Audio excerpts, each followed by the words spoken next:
Japa Japai, Chaitanya Nitai, Sudrita Vishwasha Koi.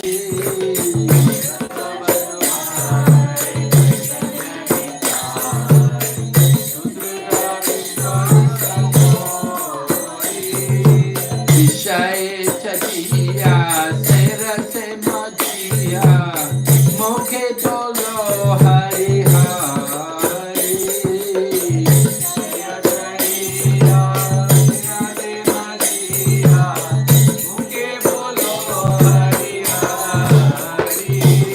Vishai Chatiya, Sera Se Matiya, Mokhe Bolo Hari Hari.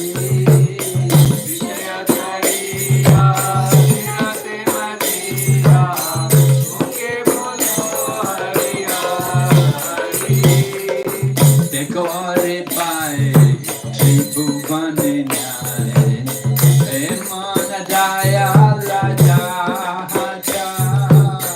Dekho are pai, Shri Bhuvane Nyai, Emana Jaya Raja Haja.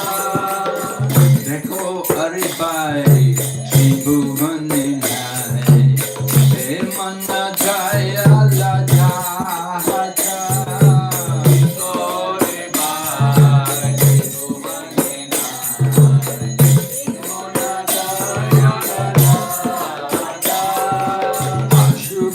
Ashupakishure Pashana Vidari Suniyara Gona Gata.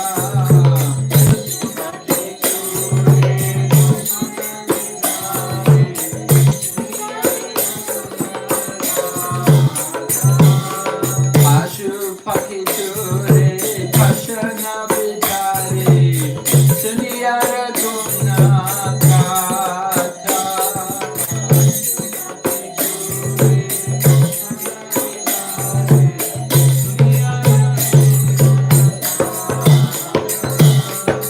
Samsare Matiya Rohile Patiya Se Pari Nahi Loasa.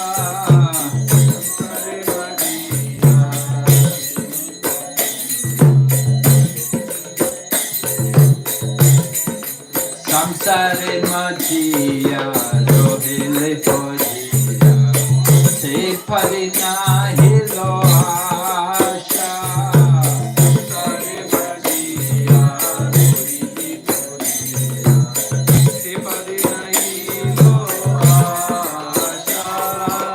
Apana Paramai Kunjay Samana Kahelo Chanada.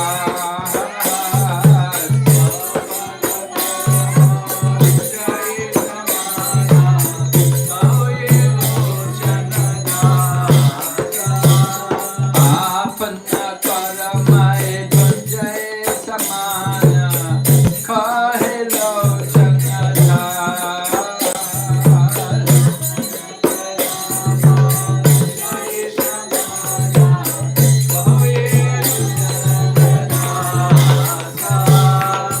Parma Karuna Pahushana Nitai Gora Chandra.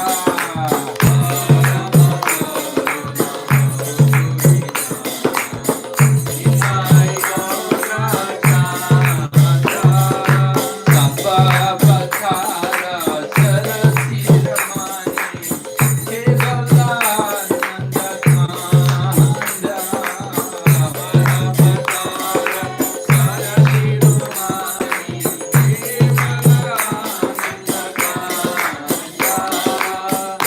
Jai Radha Madhava Kunja Bihari. Jai Radha Madhava Kunja Bihari. Jai Radha Madhava Kunja Bihari. Jai Radha Madhava Kunja Bihari. Gopi Jana Vallabha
Yashodanandana Braja Janaranjana Yamunatira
Krishna Hare Krishna Krishna Krishna Hare Hare Hare Rama Rama Rama Hare Hare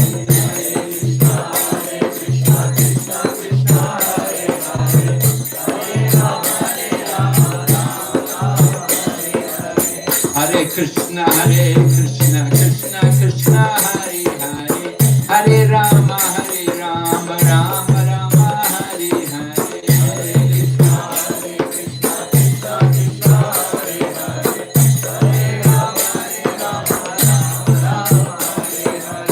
Hare Krishna Krishna Krishna Hare Hare Hare Rama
Paramanande Hari. Namo Vishnu Padaya Krishna Pustaya Bhutale Srimati Bhakti Vedanta Swami Iti Namne Namaste Saraswati Devi Gauravani Pracharine Nirvishesha Shunyavadi Pascharcha Deshatarine. Om Namo Bhagavate Vasudevaya. Om Namo Bhagavate Vasudevaya. Om Namo Bhagavate Vasudevaya. Om Namo Bhagavate Vasudevaya. Om Namo Bhagavate Vasudevaya. Om Namo Bhagavate Vasudevaya. So welcome to all the devotees here in Den Hague. We're having a program to discuss the importance of relationships with devotees, loving exchanges. We want to talk about cultivating this mood of loving exchanges. Indeed, Srila Prabhupada showed this from the very beginning of the Krishna consciousness movement. Prabhupada gave his love to the devotees, to the people who came to him. He would cook for them. He would cook prasadam. He would distribute it to them. Gradually he would teach them how to cook. He would train them up. And when he would go to India, when he would come back, he would bring gifts for the different devotees. He would bring saris for the ladies, different things, different presents he wanted to show his appreciation for the devotees. So this is the mood of loving exchange. Rupa Goswami also describes this in his Upadeshamrita. Those of you who have read the Nectar of Instruction, you will know that after first of all speaking about the importance of controlling the senses, and then he lists 6 things which are harmful for devotional service, and 6 things which are very good for devotional service. Then he goes on to describe how to have exchanges with the devotees, how to cultivate the relationship with the devotees. We practice personal philosophy. We're not impersonalists. We're following the personal philosophy. We are persons. Just as Lord Krishna is the Supreme Person, we're also persons. And all of the devotees, all of our members of the Krishna consciousness movement, and everyone who's not even a member of the Krishna consciousness movement, they're all persons. They're all individuals. And we have our own individual identity. And we want to respect that identity, the individual's position.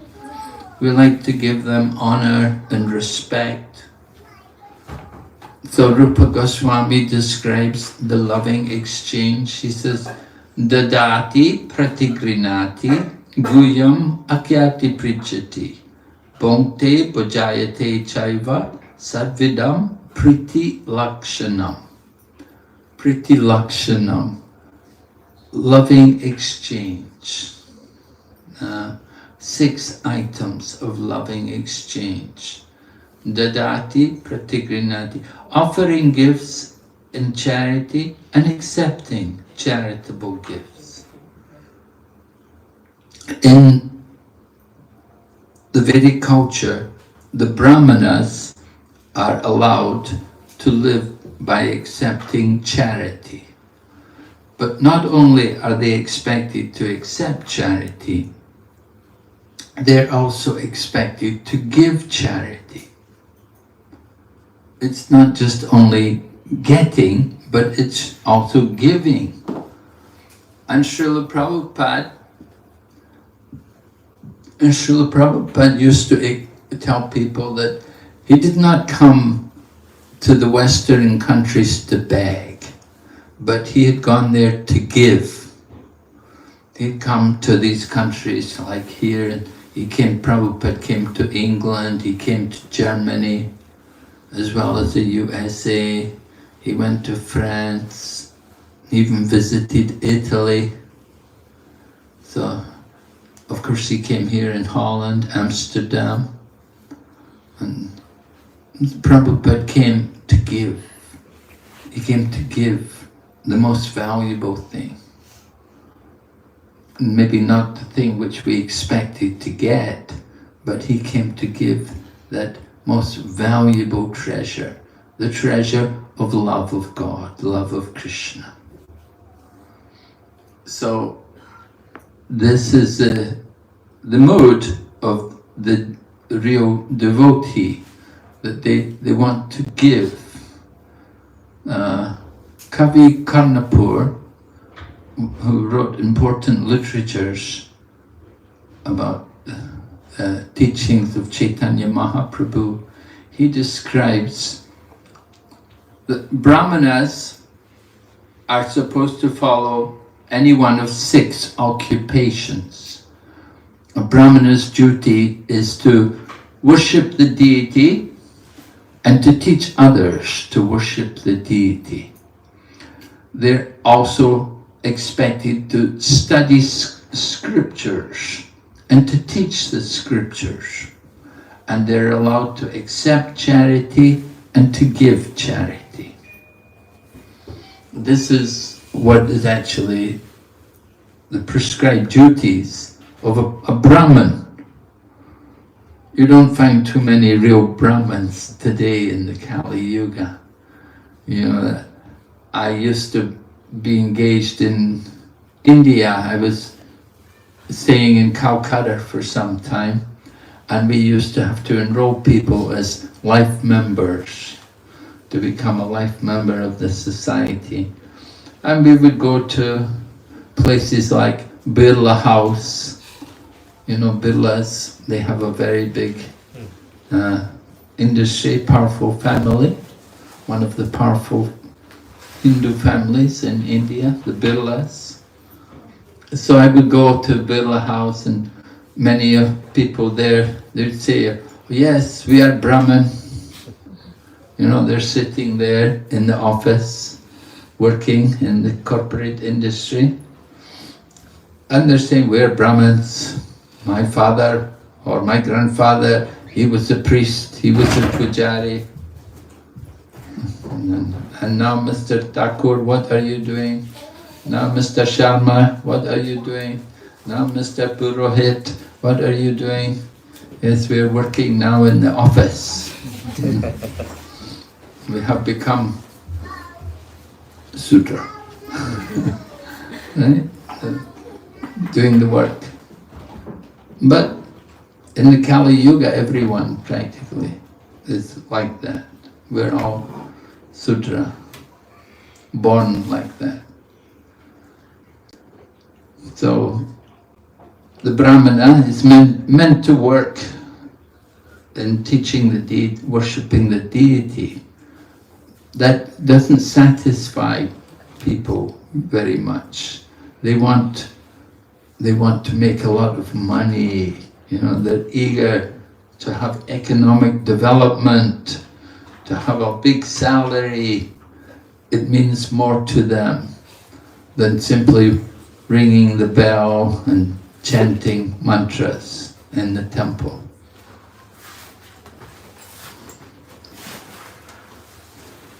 So, Kali Yuga, people are of that nature. Srila Vyasadeva describes, you know, we're lazy, we're misguided, we're unlucky, and always disturbed. We don't like to do what the Vedas would tell us to do. The Vedas would say, worship the deity, you know.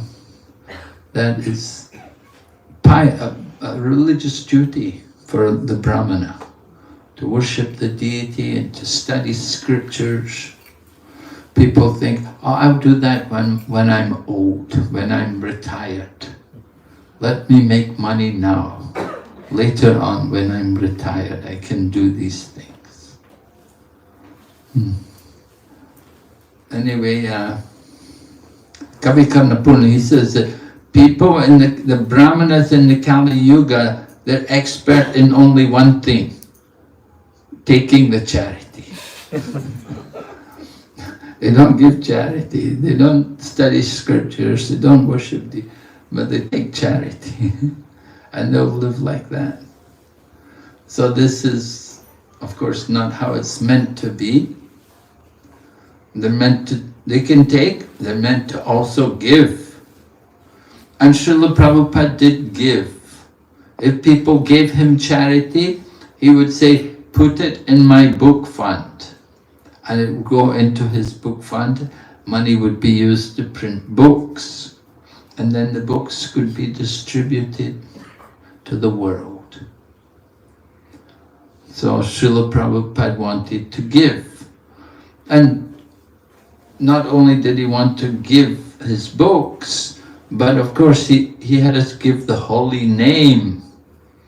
That is a wealth which we all have and which we can all give. We can chant the holy name and distribute it everywhere. Lord Chaitanya, 500 years ago, was traveling around India. And he was not with a big group of people. He didn't have a big yatra. He was just alone with one servant. But he would be chanting the holy name. When he went through Jarakanda forest, the wild animals were there. Lord Chaitanya was chanting the holy name. And the animals would become gentle. The fierce animals like the tiger, they would embrace the gentle animals like the deer. By the potency of Chaitanya Mahaprabhu, he could transform all of these different animals. They would all become gentle and friendly and loving to each other. This is the effect of the holy name. Chanting the holy name, it has that effect on people. It changes the heart. When we start to chant Hare Krishna, we can experience that transformation which comes about, a change in heart. Instead of being selfish, we will become selfless. It's an important transformation which we want to undergo in our Krishna consciousness.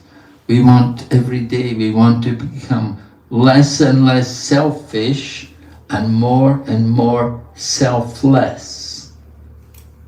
We want to be more and more on the spiritual platform.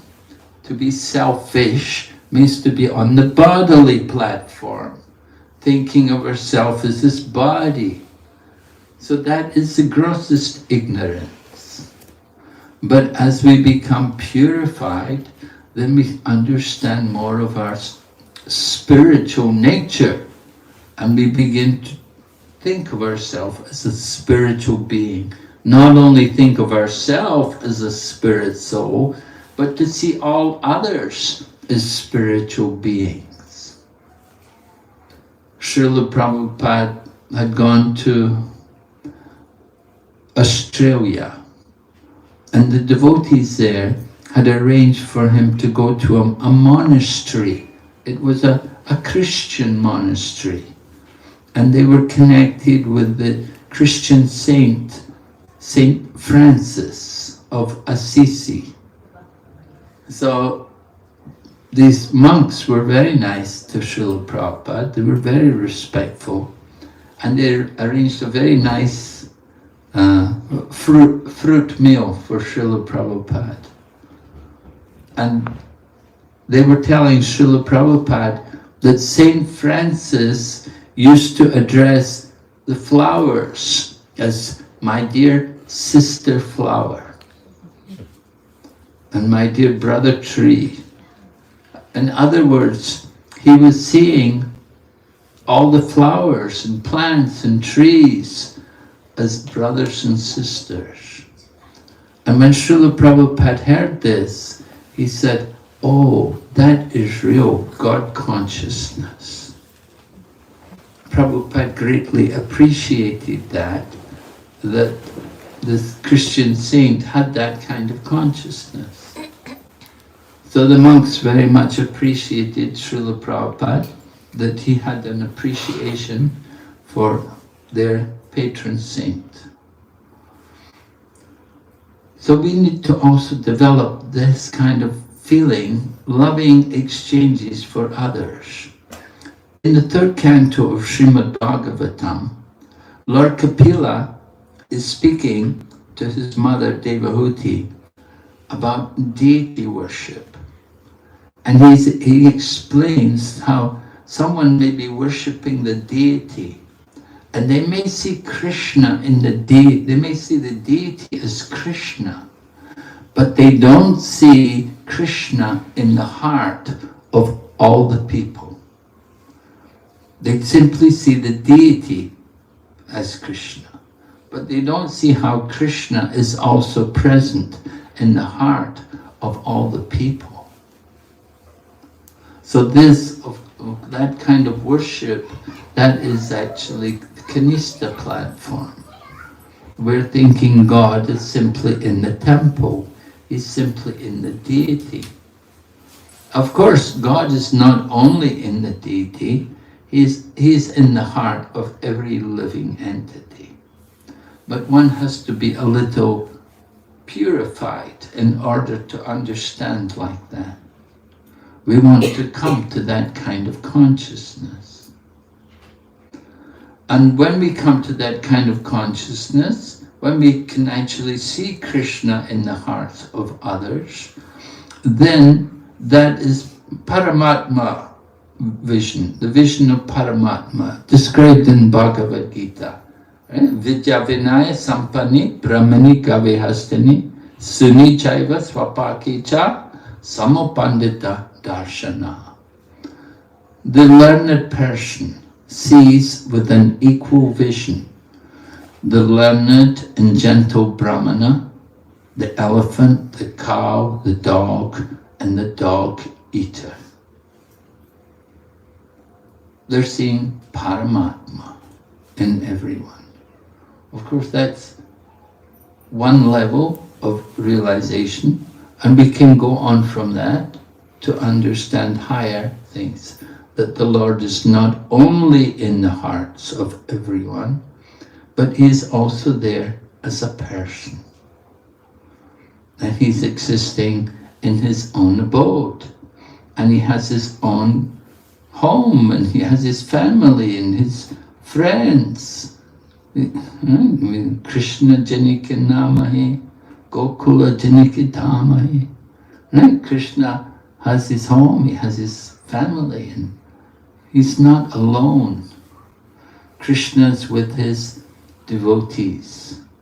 And Krishna has a loving affection for his devotees. Not everybody appreciates how God is kind and loving. In the Bhagavad Gita, Lord Krishna says, Samoham sarvabhuteshu name dveshosti napriya ye bhajanti tumam bhakta mayi te teshu chapyam. Lord Krishna is saying to Arjuna, I envy no one, I'm equal to everyone. But whoever renders service to me, he is a friend, he is in me and I am in him. So Lord Krishna begins by saying he's equal to everyone. And we may think, oh, well, that sounds nice, but I don't see it. It doesn't seem like he's equal to everyone. And someone's very happy and comfortable in the material world, and other people are struggling with so many problems and difficulties. It doesn't seem like he's equal to everyone. But we have to understand the Lord has his own way of relating to people according to how we relate to him. It's up to us how we want to relate to Krishna. And as we relate to the Lord, he reciprocates in return. In Bhagavad Gita, Lord Krishna has also said, as we surrender, I reward you accordingly. Some people surrender more than others. It's not that everyone's the same. Some people are more surrendered, they're more willing to give themselves completely to the service of Krishna. And others, they're very conditional about what they want to give to Krishna and how much they want to give to Krishna.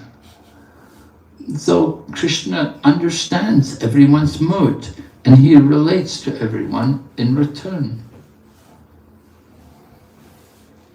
And then Prabhupada also said, well, he quotes Srimad Bhagavatam. It says, Harisheta Danam Shanai.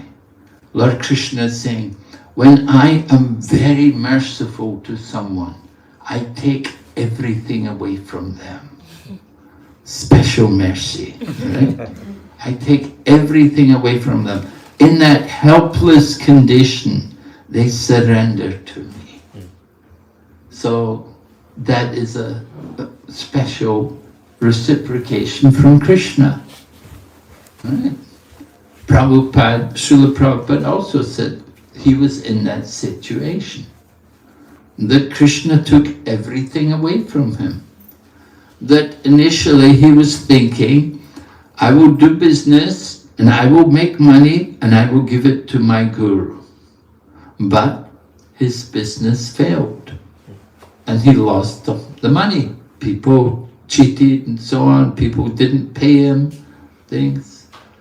So his business eventually folded, closed up.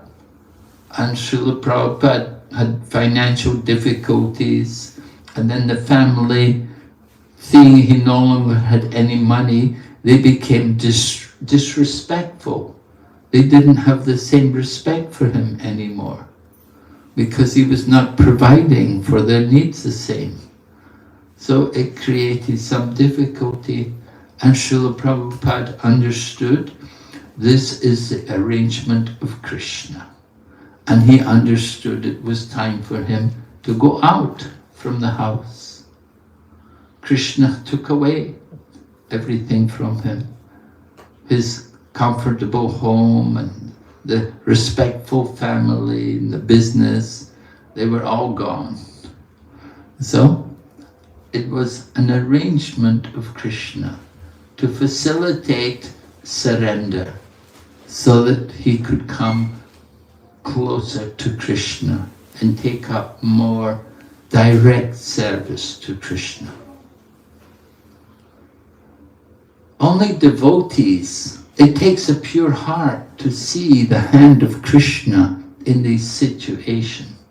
Not everyone can think of it in that, oh, special mercy.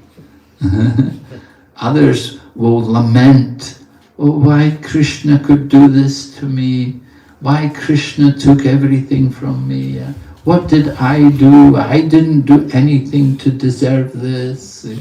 You know, people will often talk in this manner. They'll feel some pain and some resentment to Krishna. Krishna has not been very kind to me. I think Krishna forgot me. So it takes the pure heart to take advantage of every situation to come closer to Krishna.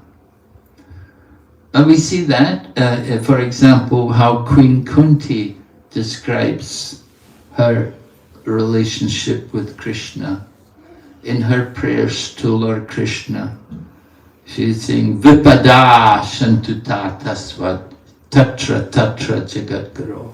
She's saying, Vipada, calamities I wish that all these calamities would happen again and again. Oh, you can think, did you ever have calamities in your life? Maybe only a little, right? Sometimes calamities, disasters, trouble, things went wrong. All right, so Queen Kunti says, I want these calamities to happen again and again, because when there are calamities, then I see Krishna. And seeing Krishna means I will not see birth and death again. So this is the thinking of a devotee, a very advanced devotee, right? You have to be somewhat advanced to think like that. We have to train ourselves for these kind of things to happen. Certainly, in the course of our life, we will have difficulties. We have to expect there will be problems. How we face them will depend on our level of Krishna consciousness. Will we take these difficulties as an opportunity to come closer to Krishna, or will it take us away from Krishna? And sometimes that happens also. That people have some big problem, things go very wrong in their life, and they just have no more faith in Krishna. They think, he has not been kind to me. So we want to understand everything. We say, we want to see everything in the eyes of the scripture. Shastra Chaksus. See through the eyes of scripture. Don't just use our own mundane, limited vision to see things, but try to understand everything as it's described by Lord Krishna in Shastra. So it's very important for us all to be reading scriptures regularly, studying the scriptures. Srila Jayapataka Swami Maharaj, he's always speaking to his disciples, and he has a lot of disciples. He has like 70,000 disciples, you know. Yeah, he's telling them, I want you all to study scriptures. And we're very fortunate that in our society we have so many nice courses to help us to study the scriptures. Now some of you may be fortunate, like these two, they went to Radhadesh and they studied at Radhadesh. They stayed there for some time and they did courses like Bhakti Shastri and studied there. Now not everybody has that a bit opportunity to be able to just pack up and go to Radhadesh and stay for a year or two. Of course, it's very wonderful if you can, but not everyone can do it. But by the grace of technology, you can study in your own home, because we have these courses available online. You know, everyone has a mobile phone.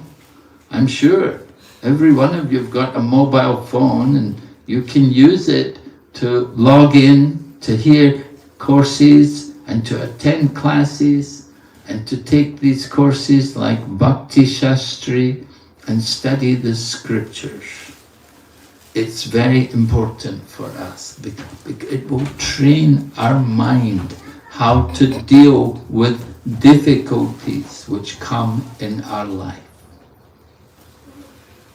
So Bhakti Shastri is one of the courses which is facilitated with our ISKCON society.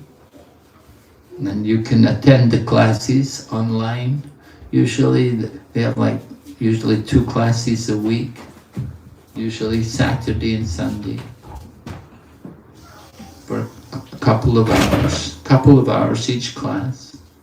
but study Bhagavad Gita and learn the philosophy. It's very important.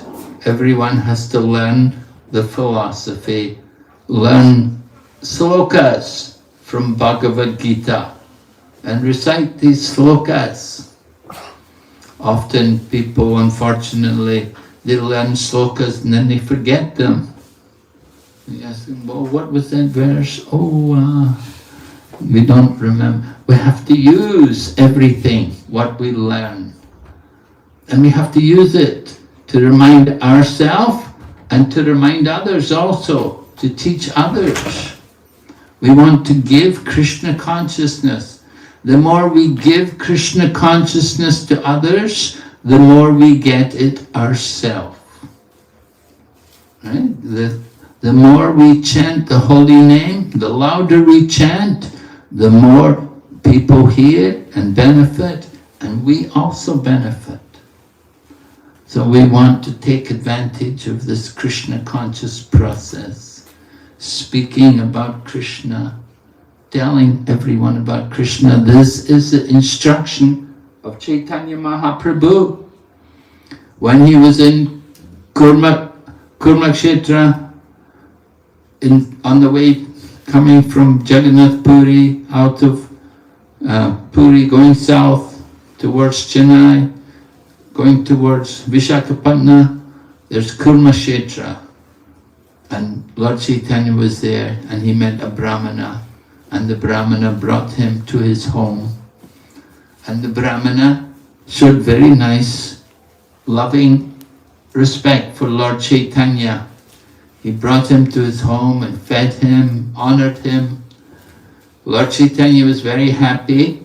Lord Chaitanya was then taking his leave, and just as he was preparing to go, the Brahmana approached Lord Chaitanya and fell at his feet and begged him, "Please take me with you. I can no longer bear the pain of material life." So, it's not uncommon, of course. The material world can be very painful sometimes. So this Brahmana requested Lord Chaitanya to take him with him. The Brahmana was a family man. He had children. He had a family depending on him. So Lord Chaitanya was not so callous as to just tell the Brahmana, "Oh, come with me, yes, I will save you, I will take you out of the material." Lord Chaitanya chastised him and told him, no, don't speak like this again. He told, "You stay where you are. Yari deki tari kaho Krishna upadesh. Amaragai guruhana tarai desh." Very important instructions Chaitanya Mahaprabhu gave him. He told him, wherever you go and whoever you meet, tell them about Krishna.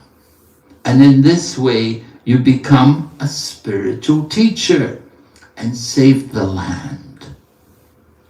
So Lord Chaitanya said, "Amar agaya guruhan," by my order, you become a teacher. Tell people about Krishna. It's the order of Lord Chaitanya Mahaprabhu to all of us, that we should become teachers by telling people about Lord Krishna. And it's not difficult. What do we have to do? The best thing we can do is to chant the holy name. Nice Sankirtan. I was fortunate. I came to the Krishna consciousness movement in 1971. At that time, our Krishna consciousness movement was very new. It was just beginning. There were not many devotees. In London, for example, we didn't even have 20 devotees. We were all young. I had just finished my college studies. I'd graduated. I'd been working for a few months, but I met the devotees and I was convinced. I thought, I want to do this. I thought this is more worthwhile than what I was doing in the job. So I gave up the job and I was living with the devotees. And our program every day was to go for Sankirtan. We'd go out into the streets of London and we'd go every day, morning and afternoon. We'd spend the whole day out on the streets chanting, doing Sankirtan, giving the holy name to people. And of course, we were also getting the holy name ourselves. We were associating with Krishna by chanting his name. It's very powerful.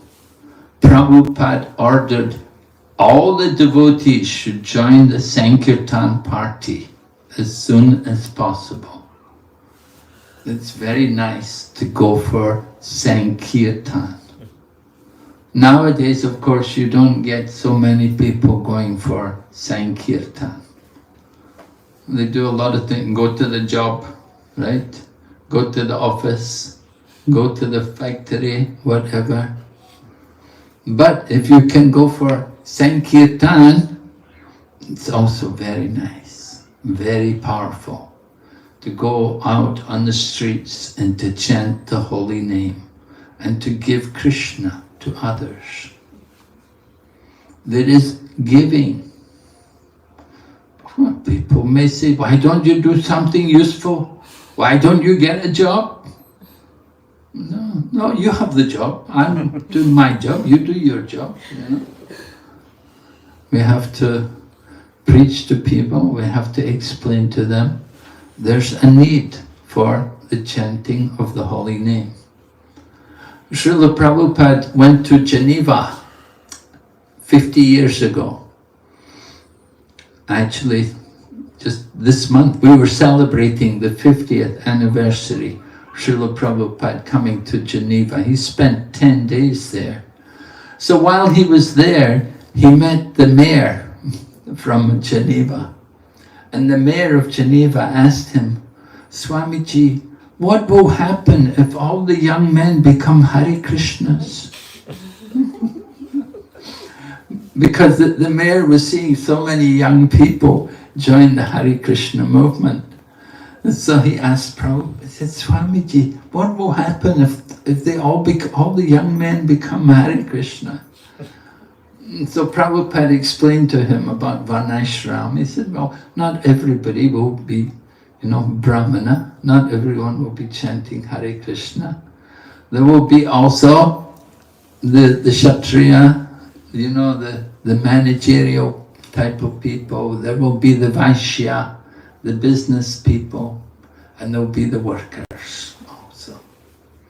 But it's very nice if there is a Brahminical class of people who chant the holy name.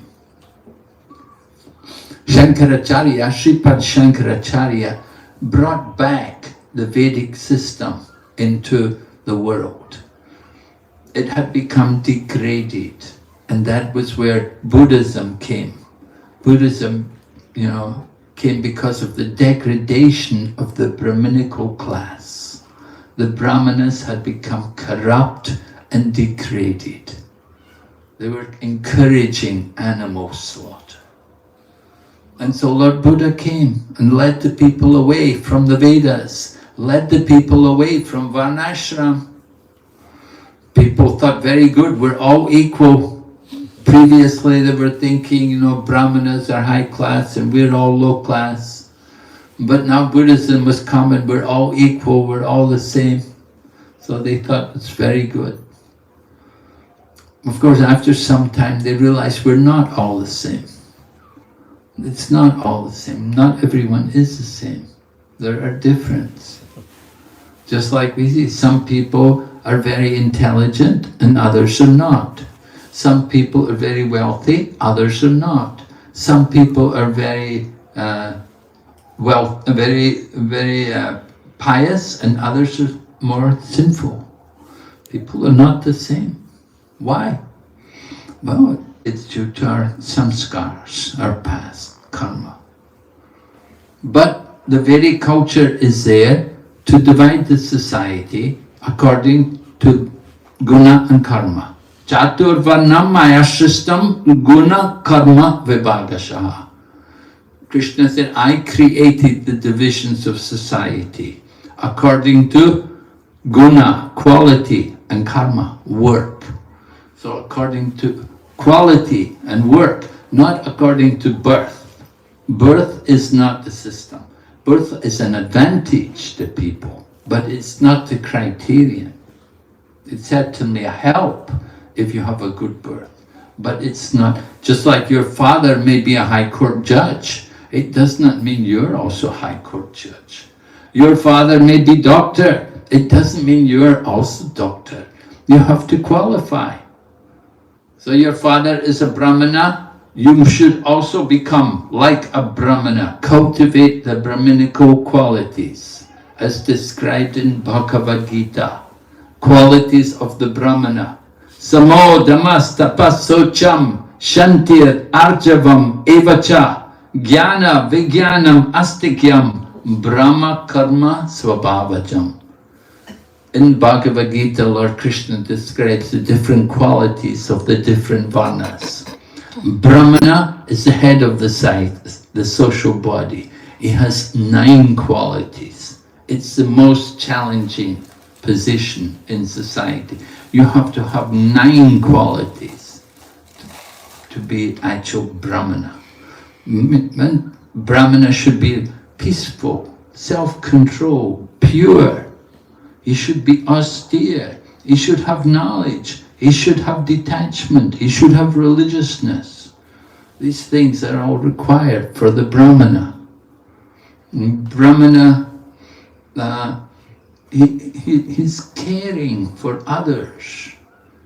There is Brahmana and there is Kripana. Brahmana is a generous person. Kripana means miser. What you would say, conjus, no? Conjus, right?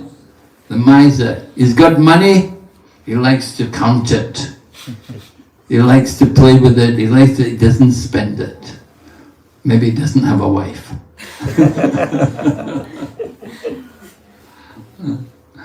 Oh, like that. Anyway, Brahmana, who use whatever he has to give to others, he wants to give to everyone.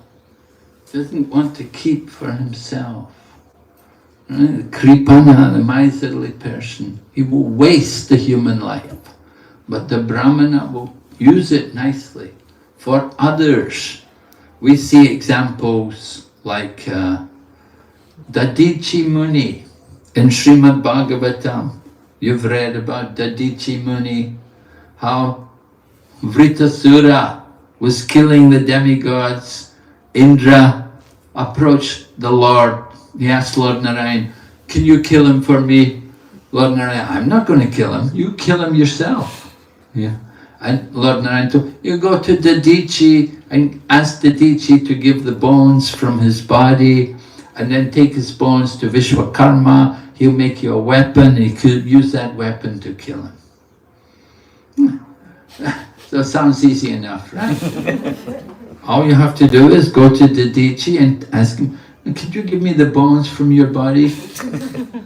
You know, not a small thing to do. But Dadichi was very renounced. He was detached from the worldly situation. He was a real Brahmana. So Indra came to Dadichi and he asked Dadichi, my dear Dadichi Muni, could you please give me the bones from your body? And Dadichi said to him, oh, don't you know the body is the thing we're most attached to? Actually, Dadichi just wanted to hear some philosophy from him. Dadichi understood his purpose, but for the sake of hearing some philosophy, he spoke like that to him. And so Indra said to Dadichi, he said, well, you know, charity is it can be very difficult to give charity sometimes, but it's also very difficult to ask for charity sometimes. When you think about it, you can go to people, you ask people for charity, and people, they may want to give, but they're just not able to give. They don't have the resources, they don't have the economic power to be able to give charity. And for other people to ask for charity can also be very difficult. Sometimes we ask people, can you ask some people give some donations? They don't want to ask anybody to give anything, It's difficult for them to ask for charity. Sometimes people going out on book distribution, some people have a difficult time to ask people to give something for the book. So for some people it's natural, and for others it's very difficult. Anyway, it was a nice answer coming from Indra, and Dadichi thought, very good, all right. Yes, very nice. And he gave up his body, and Indra took the bones, went to Vishwakarma. Vishwakarma made his Vajra weapon, and Indra came and they fought, and he was able to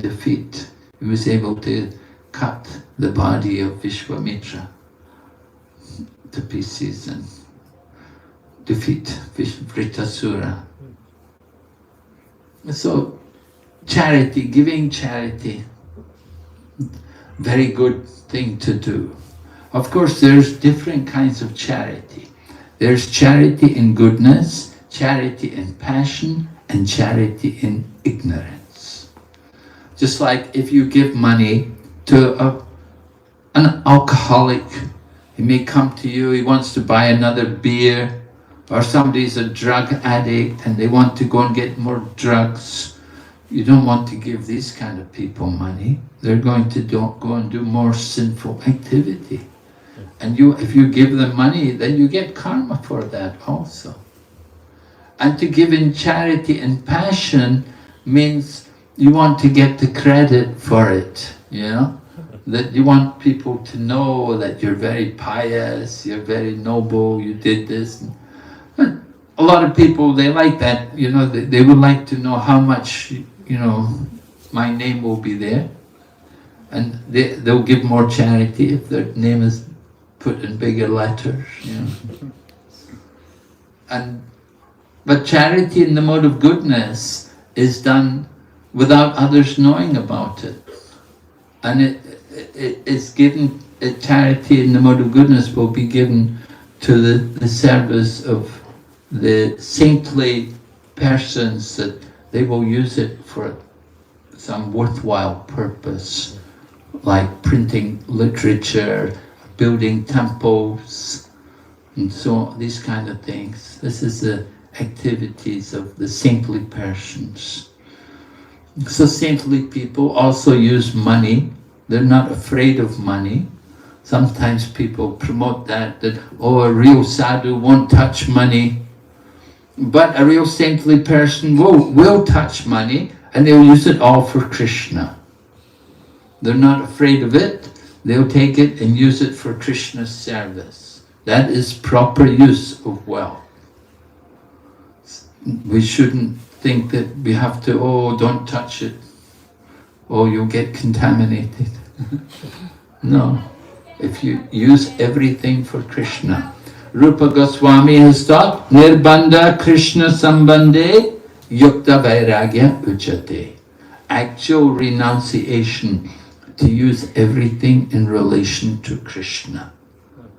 So, we like to do like that.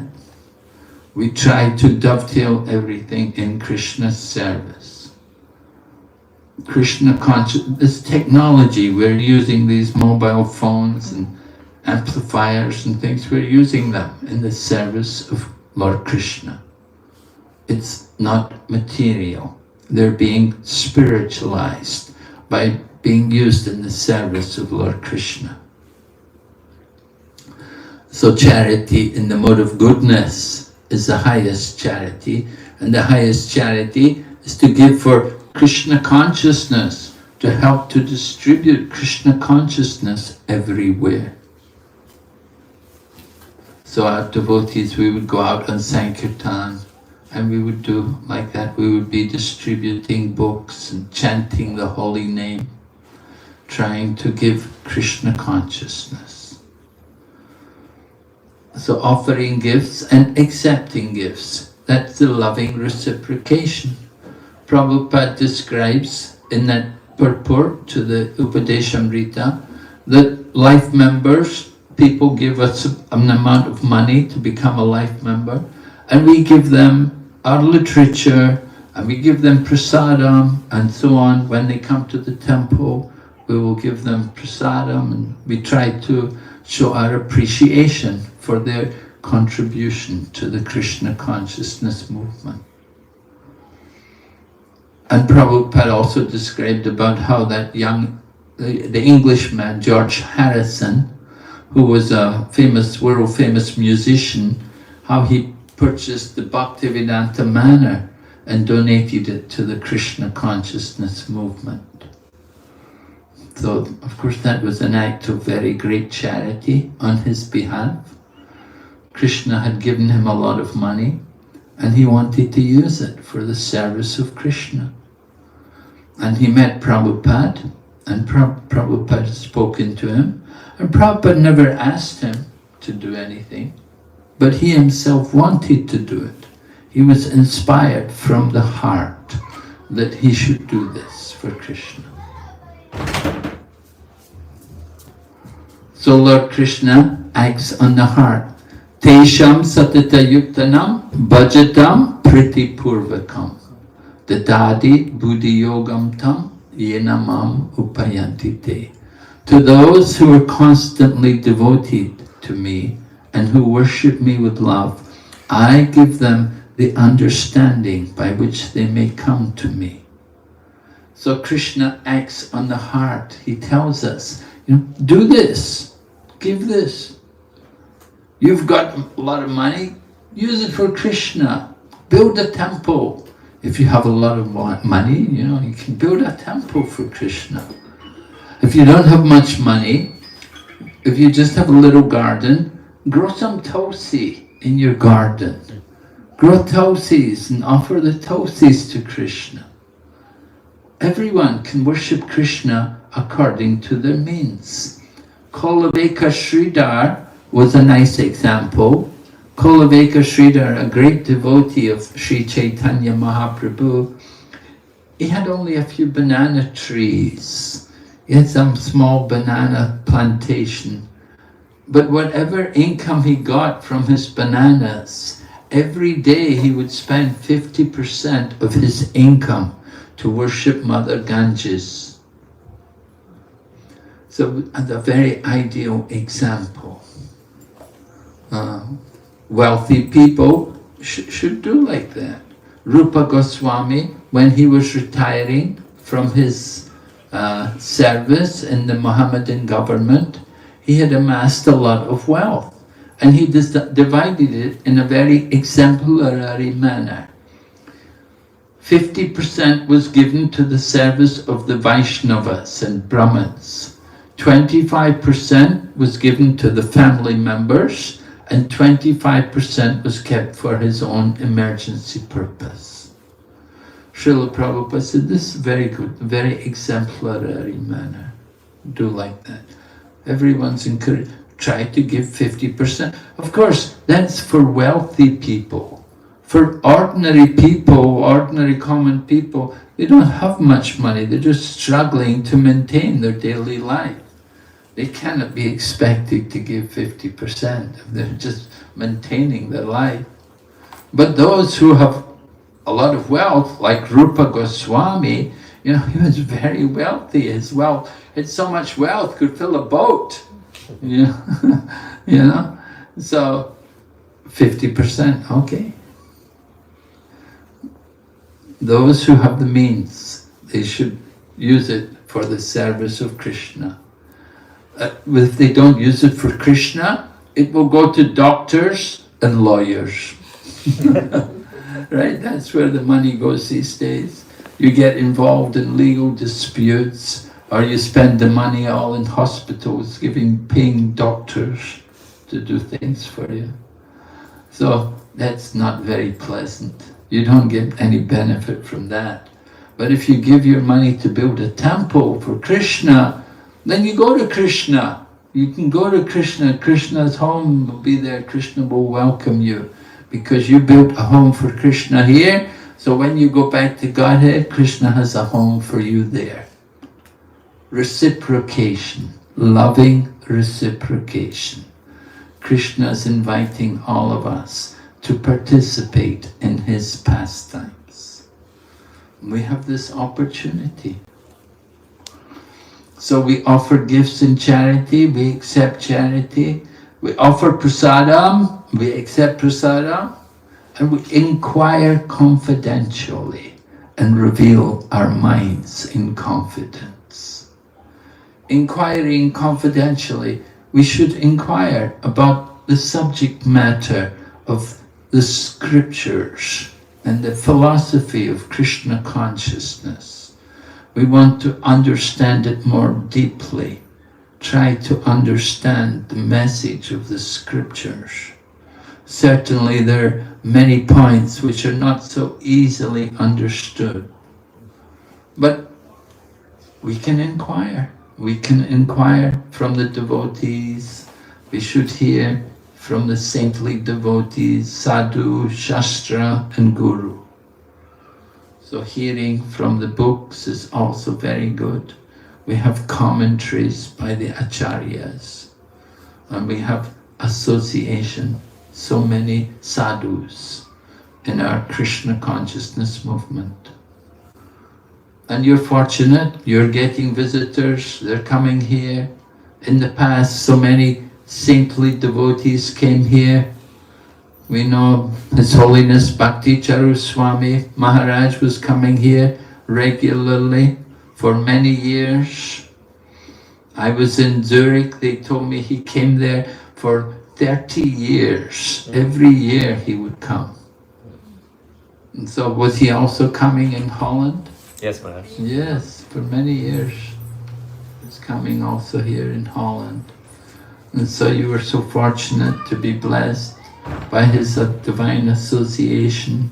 And Srila Prabhupada had come also in 1970s. He'd come here. He'd installed the deities. He'd initiated a devotee also as sannyas. I remember. So certainly Holland has been blessed with a lot of dust of the feet of the devotees. You have to take advantage and go on and make your life successful.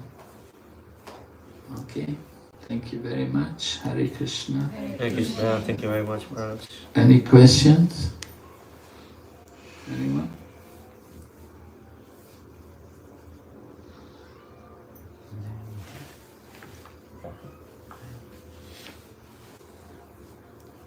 Yes, Burma. Hare Krishna, thank you so much for your wonderful inspiration. Actually, I had a question on these exchanges. When we do it with people who are not devotees, do we inherently also develop their qualities? Because when we deal with outside world and at work and majority, we don't stay in a community of devotees. So it happens that we do sometimes have these 6 elements that happen with non-devotees. So how to avoid such association? Yes, well, we do want to be careful about where we take food from and who you accept food from. You accept food from non-devotees, certainly it can be karmic. Some karma will be there. Even they may say it's vegetarian, but still we should be cautious about taking food from non-devotees. Because we say disease comes from the mouth, begins in the mouth. What you put in the mouth, it can cause you the problems. So you take food which is prepared by non-devotees. It is certainly not conducive to our spiritual advancement. What you may do, you may accept it and just put it aside and not actually eat it. Yeah. Or you have to make some excuse You have to say, you can say, oh, I'm sorry, I don't take this food, I don't eat at this time, you have to make some kind of excuse to explain why you're not taking their food. Sometimes people get a little offended that you won't take their food. But what to do? We have our principles. Srila Prabhupada used to say, he said, we dress to please others. You go to office and so on, you have to dress in a particular way. You're working with people and you will dress according to the standard. But when it comes to eating, we eat to suit our own self. We don't eat just to suit others. We eat according to what is good for us. And so you simply tell them, I'm sorry, I don't eat these things. I don't eat out. You can say also like that. But we do want to be very cautious about taking food from non-devotees and non-devotional sources. Taking money from people, you get money from people, you want to use it for Krishna. You should give it for Krishna. You take money from other people, then certainly karma will be there. And so the best thing to do with it is, build a temple, right? Give it for building the temple. Otherwise, yes, you'll be implicated in karma. Taking money, it's certainly karmic. A lot of karma involved there with money. And we want to be very cautious about when we take money from other people. We use it all for Krishna, nothing for our own sense gratification. It's a challenge, but it's an important aspect of Krishna consciousness. Lord Chaitanya instructed like this. If you read the Chaitanya Charitamrita, the example is there concerning Kamalakanta Vishvasa. You know the pastime Kamalakanta Vishvasa? He was a secretary of Advaita Acharya. And he wrote a note to the King Maharaj Prataparudra. He told Maharaj Prataparudra that Advaita Acharya is the personality of Godhead and he is in debt 300 rupees. And he was asking the king if he could pay off the debt for Advaita Acharya, you see. And so somehow this note came to Lord Chaitanya Mahaprabhu.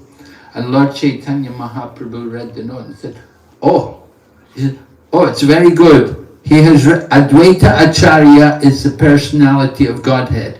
This is true, certainly true. Advaita Acharya is the personality of Godhead. That's very good. But, he said, he is in debt 300 rupees. That is an offense to say like that. How could you be God and be in debt 300 rupees? Right? Doesn't make sense. It's a contradiction. So Lord Chaitanya said, this is a great offense. He said, he cannot come in my association again. I don't want that person to come. And so Advaita Acharya then heard about it, and Advaita Acharya came to Lord Chaitanya and protested. And he said to Chaitanya Mahaprabhu, why are you giving him more mercy than me? He said, when I preached the Yoga Vasista, you only beat me. But you're sending him away. You're not even going to give him any association. You're giving him a greater punishment than I got. You're giving him more mercy than me. So Lord Chaitanya said, okay, bring him here. And Lord Chaitanya then instructed him, you must be very careful. We don't want the devotees to take money from any materialistic people. Strict Brahmanas will be very careful about where they take money from, who they take money from. They will not accept charity from sinful people because they know a lot of karma is there. So, of course, we would go out on Sankirtan and we get money often from sinful people. but it's not for us. We give it all to Krishna. It all goes to the temple. It all goes for Krishna. So Krishna can absorb the karma. We cannot. If we take it for our own pocket, we get karma. We cannot absorb that karma. Lord Krishna, He can take the karma. He's not going to be affected. But we will be affected. So we have to be very careful.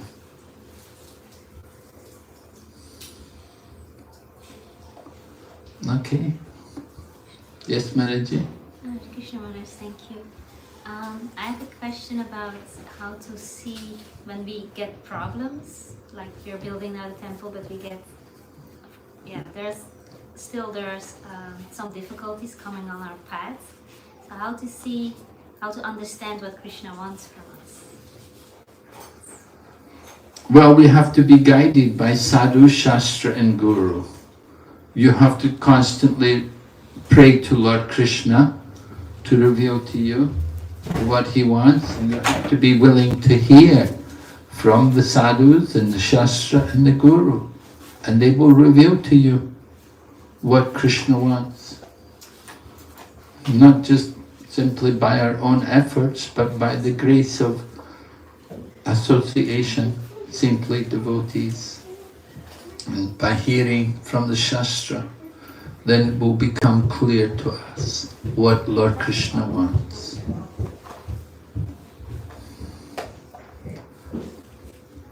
So, at times the devotees were unsure what to do. You could read the book written by His Holiness Giriraj Swami, Let There Be a Temple. And he describes about the temple in Juhu and the land and the dispute. And the devotees were all thinking, oh no, this land is useless. No, we don't want this land. There's too much trouble and everything. But Prabhupada wanted it. And Prabhupada was determined to hold on and to fight and to get it. So it was a big battle. But in the end, the devotees won. So we have to be guided by superior authority. We have to accept superior authority, the guidance of superior authority, and they can reveal to us what should be done, what is the proper action, what's required. So we have to also see, how much Lord Krishna facilitates. Is He giving? Is He providing? Just like, are you getting land? Have you got you've got a piece of land? So that's a great advantage. It's an indication that Krishna wants something. He's giving you a piece of land, and you got it also at a very reasonable rate, not very expensive. So it's an indication to us that Krishna is facilitating. Krishna wants something. He wants us to do something. He wants a temple. So you have to do it. You have to endeavor. Get the temple built. And once you get it, I was in 1978. Prabhupada left the world in 1977. 1978, I was asked to take charge of the Hyderabad temple. Hyderabad, we have a temple in Abbots. If you go to Hyderabad, the land had been donated by Pulareddy. Our movement, we were very small in those days, And in India, most of the devotees were all foreigner, white-skinned. So it was not easy for us to get funds. Somehow, like Vrindavan, Krishna Balaram, that land, it was given, luckily. one Indian man was Prabhupada's disciple. He'd come from London, and the man who was giving the land, Mr. Saraf, he said, "I'm not sure if Radharani wants me to give this land to you or not." And he had to. They did a toss up, you know. They did a toss up, and if it comes one way, you get the land. If it comes another, you don't get it. And somehow it came that he got the land. So Prabhupada was very pleased, you know. But otherwise, it was very difficult. Everything was very difficult. We had no money. Bhaktivedanta Manor, George Harrison donated it. We had no money. So Hyderabad, Pulareddy, he was a sweet shop owner. He had this land, he gave this land to Prabhupada. We built the temple. But it was a very basic temple. I was asked to be the temple president. We were about 8 devotees, and we had Gornitai, Radha Madan Mohan, Jagannath Baladev Subhadra, big and small on each, and really big, you know, the deities there are very big. And temple also is quite big, you know, quite a big temple. But, you know, the temple, it was only the basic structure was there. There was not even a door on the temple. I used to sleep in the doorway every night because there was no door. You know, and we just had a little curtain in front of the deities, and everything was very basic, you know, but we got the temple opened. That once the temple, and now I went there just last year, and wow, it's so beautiful. They've got more land, and everything has been been decorated more lavishly, and one donors came and they gave marble and so much decoration. The temple became so beautiful. It's just, it's such a transformation. When I was there, it was so simple, so basic, and now it's so wonderful. It's wow, it's just such a transformation. So, like that, you know, you have to just start off simple. We start off very basic, simple, and gradually build up, you know. We do Rath Yatra. I remember when I first went to Bangkok, Thailand, went to Bangkok, we started doing Rath Yatra, and we had a little chariot, tiny chariot, you know, just one person could pull it, you know, and little deities. And we do Rath Yatra like that in the beginning. But now we have a big chariot, and we have thousands of people all coming, you know, and it's a big festival. It builds up.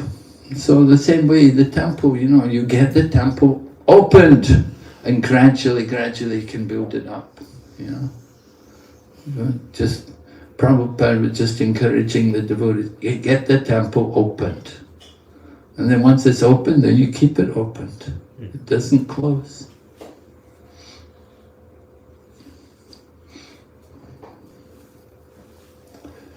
Okay. So you have to see Krishna's plan. Krishna will help. He's got some plan. He wants to see how much we're ready to surrender. And he will reciprocate. There's no doubt. Maharaj, I have a question. Yes. About charity. You said charity we have to give for Krishna. But how is it when is it to help others? For example, I got a letter from UNICEF to be a sponsor for UNICEF. But I don't know, is that a charity in goodness or it's to help children, you know, in a poor country? Well, that's material charity. Yes. That's not transcendental. You know, that's certainly material. It may be the mode of goodness, but you know, it's material. Yes. It's not going to bring you spiritual benefit. Yeah. It will bring you material benefit, but not spiritual benefit.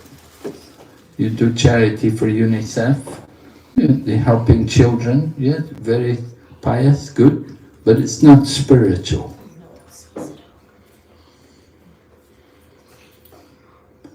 So the highest charity is on the spiritual platform.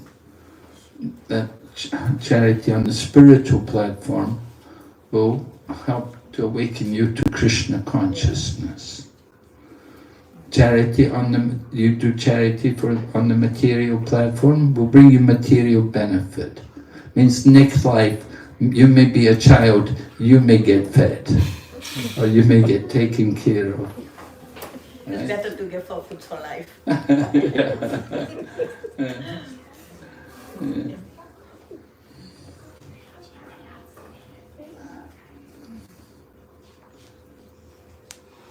Okay. Hare Krishna, Srila Prabhupada ki jai. Go back to Vrinda ki jai.